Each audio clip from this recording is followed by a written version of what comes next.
Korea ने Japan की दिशा में बैलिस्टिक मिसाइलें दागकर एशिया में तनाव और भी ज्यादा बढ़ा दिया है। वहीं दूसरी ओर अमेरिका और ईरान के बीच जारी युद्ध अब और भी ज्यादा जटिल होता दिखाई दे रहा है।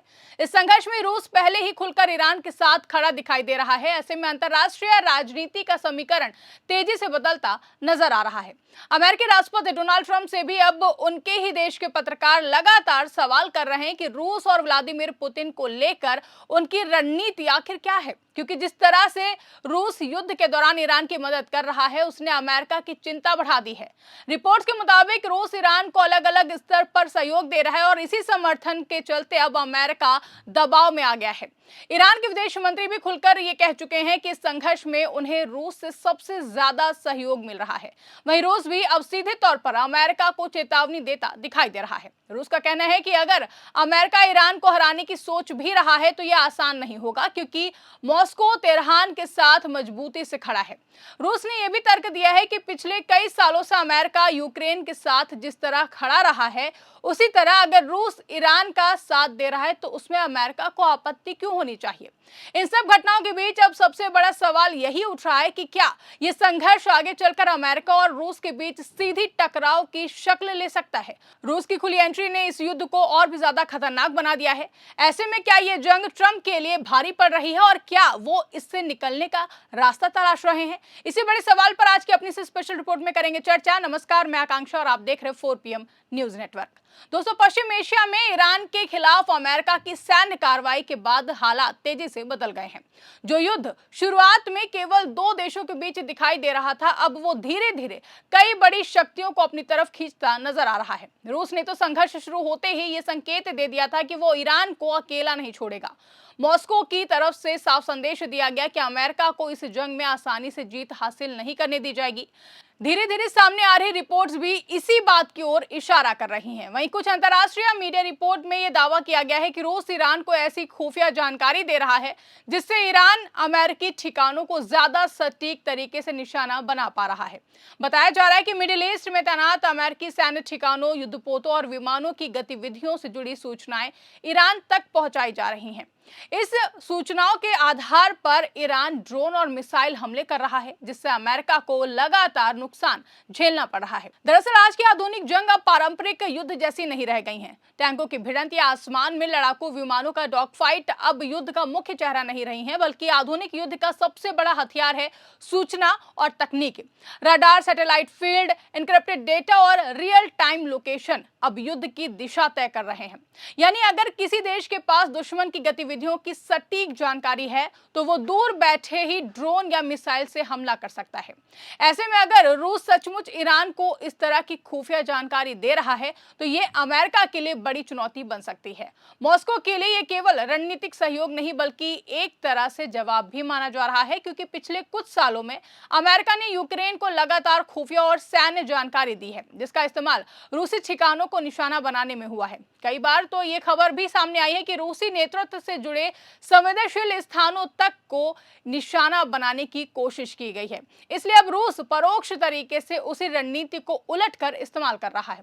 आज सत्ता की आंखों में आंख डालकर पत्रकारिता करना मुश्किल हो गया है। हम पर मुकदमों से लेकर चैनल को बंद करने का दबाव बनाया जा रहा है। मुश्किल दौर है, लेकिन हम हार नहीं मानेंगे। इसीलिए 4 PM को ज्यादा से ज्यादा ज्वाइन करें और स्वतंत्र पत्रकारिता को जिंदा रखने के लिए जितना हो सके हमारा आर्थिक सहयोग करें। उम्मीद है कि आपके सपोर्ट से ये जंग भी हम जीत जाएंगे। इसी बीच एक और खबर ने हालात को और भी ज्यादा गंभीर बना दिया है। रिपोर्ट में कहा गया है कि रूस उन उन्नत लड़ाकू विमानों को ईरान को सौंप सकता है जो पहले मिस्र को दिए जाने थे।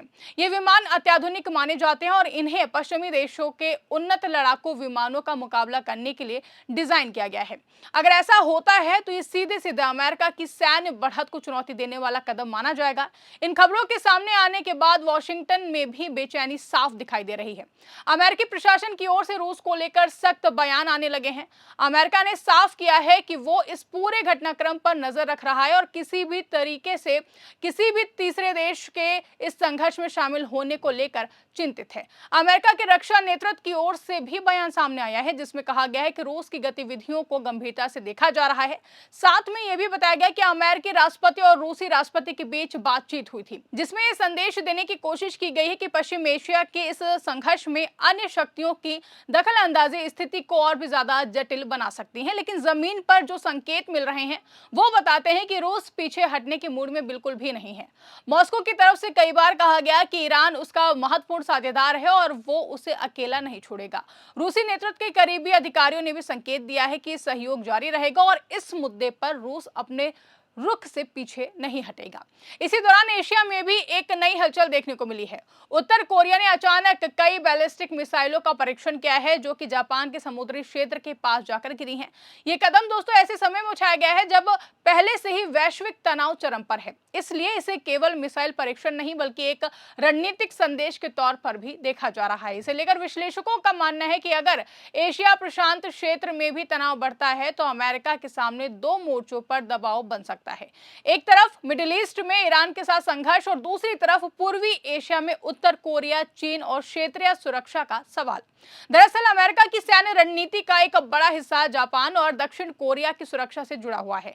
इन दोनों देशों में अमेरिकी सैनिक और रक्षा प्रणाली और सैन्य संसाधन तैनात हैं। अगर इन इलाकों में तनाव बढ़ता है तो अमेरिका को वहां भी अपनी सैन्य उपस्थिति मजबूत रखनी होगी, लेकिन उसी समय अगर मिडिल ईस्ट में संघर्ष तेज हो रहा है तो उसे वहां भी संसाधन लगाने पड़ेंगे और यही स्थिति अमेरिका के लिए रणनीतिक चुनौती बन सकती है। इसी बीच चीन की गतिविधियों ने भी कई सवाल खड़े कर दिए हैं। खबरें सामने आई हैं कि पूर्वी चीन सागर के इलाके में बड़ी संख्या में नावें एक साथ देखी गई हैं। हजारों की संख्या में मौजूद ये नावें एक लाइन में काफी लंबे क्षेत्र में खड़ी रहीं और कई घंटों तक अपनी स्थिति बनाए रखी। बाद में वो अचानक अलग अलग दिशाओं में फैल गई। अब इसे लेकर विशेषज्ञों का मानना है कि इस तरह की सामूहिक गतिविधियां कभी-कभी सैन्य रणनीति या फिर समुद्री अभ्यास का हिस्सा भी हो सकती हैं, खास तौर पर तब जब ये क्षेत्र ताइवान के आसपास का हो, जो पहले से ही चीन और अमेरिका के बीच तनाव का बड़ा केंद्र बना हुआ है। हालांकि चीन ने इस बारे में कोई भी आधिकारिक बयान नहीं दिया है, लेकिन ये साफ है कि वैश्विक शक्तियों के बीच रणनीतिक प्रतिस्पर्धा तेजी से बढ़ रही है। एक तरफ रूस ईरान के साथ खड़ा दिखाई दे रहा है, दूसरी तरफ चीन भी क्षेत्रीय शक्ति संतुलन को ध्यान में रखते हुए अपनी गतिविधियां बढ़ा रहा है। इन सभी घटनाओं को एक साथ अगर देखा जाए तो तस्वीर बेहद ही जटिल नजर आती है। दुनिया के अलग अलग हिस्सों में तनाव के कई केंद्र बनते जा रहे हैं। मिडिल ईस्ट, पूर्वी एशिया और यूरोप, तीनों क्षेत्रों में महाशक्तियों की रणनीतिक टकराहट साफ तौर पर दिखाई दे रही है। ऐसे में सबसे बड़ा सवाल यही है कि क्या ये टकराव केवल बयानबाजी और सीमित सैन्य गतिविधियों तक ही सीमित रहेगा या फिर आने वाले समय में ये किसी बड़े वैश्विक संघर्ष का रूप ले सकता है। क्योंकि इतिहास बताता है कि जब कई बड़ी शक्तियां एक साथ अलग अलग मोर्चों पर सक्रिय हो जाती हैं तब स्थिति तेजी से नियंत्रण से बाहर भी जा सकती है। फिलहाल दुनिया की निगाहें इसी बात पर टिकी हैं कि आने वाले दिनों में अमेरिका, रूस, चीन और क्षेत्रीय शक्तियां कौन सा कदम उठाती हैं, क्योंकि उनके फैसले ही ये तय करेंगे कि ये तनाव धीरे धीरे शांत होगा या फिर दुनिया को किसी नए और बड़े टकराव की ओर धकेल देगा। आपको क्या लगता है? कमेंट करके अपनी राय हमें जरूर बताइएगा। फिलहाल के लिए इस खबरों में बस इतना ही। ऐसी तमाम बड़ी और राजनीतिक खबरों के लिए आप बने रहिए और देखते रहिए 4 PM न्यूज नेटवर्क। धन्यवाद।